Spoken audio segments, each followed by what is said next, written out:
करते हैं blood vessels की। एनसीईआरटी में बहुत थोड़ा सा दे रखा है, बट हम थोड़ा डिटेल में पढ़ेंगे, फिर एनसीईआरटी भी पढ़ लेंगे ताकि पता चले कि एग्जैक्टली एनसीईआरटी में क्या क्या दे रखा है। हमें मेन एग्ज़ाम के टाइम जल्दी में क्या क्या चीज़ रिवाइज़ करनी है।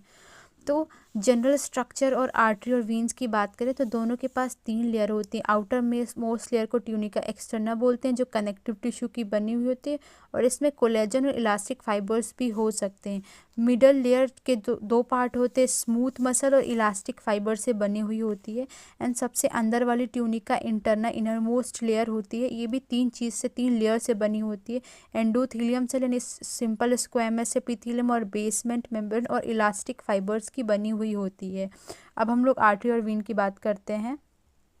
अब आर्टरीज और वीन के अलग अलग कैरेक्टर की बात करें तो आर्टरी के अंदर जो ट्यूनिका एक्सटर्ना होती है वो पतली होती है, और ट्यूनिका मीडिया वाली जो है बहुत थिक होती है और thick layer of smooth muscle contain करती है। इसमें बहुत इलास्टिक लैमिना अच्छे से डेवलप होते हैं, और आर्टरी इसी वजह से बहुत ज़्यादा इलास्टिक होती है। और इसकी बात करें, ट्यूनिका इंटरना एंडोथीलियम के जो सेल होते हैं वो बहुत लंबे लंबे होते हैं, और आर्टरी जो है थिक वॉल्व होती है और हाईली मस्कुलर होती है।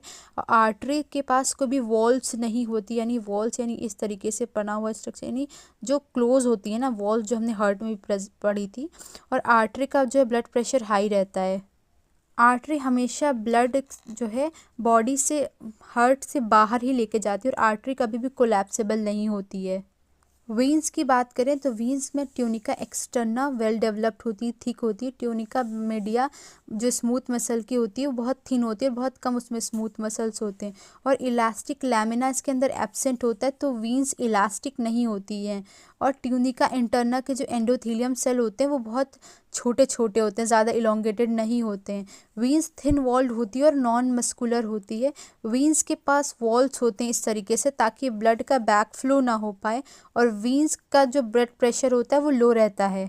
और वीन्स जो है ब्लड हार्ट की तरफ लेकर के आता है, और वीन्स कोलैप्स कर सकते हैं। अब कैपिलरी पढ़ते हैं। कैपिलरी जो है बहुत थिन होती है और किससे बनी होती है, सिर्फ single layer of squamous epithelium से बनी हुई होती है। बस एनसीईआरटी में इतना दे रखा है। अब एनसीईआरटी पढ़ते हैं। ये डबल सर्कुलेशन वाले पार्ट में इतना पार्ट दे रखा है बस।